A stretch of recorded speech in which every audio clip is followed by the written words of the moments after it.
Madame le maire adjoint, Monsieur le chef de division, Mesdames et Messieurs les chefs des services urbains, Mesdames et Messieurs de la presse, chers collaborateurs, ma communication de ce jour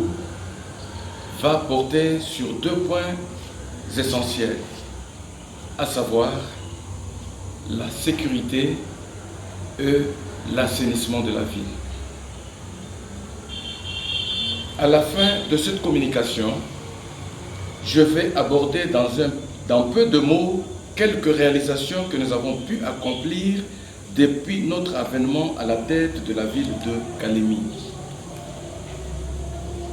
S'agissant de la sécurité de la ville, en dépit de quelques poches de résistance dont nos forces de l'ordre et de sécurité continuent à mettre la pression sur elles, à les traquer avec vigueur,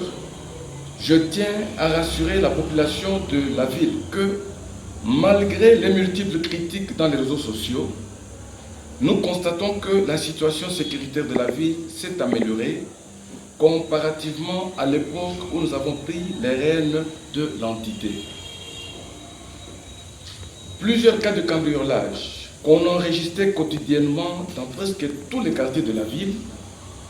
y compris les braquages des stations-service, ont été maîtrisés.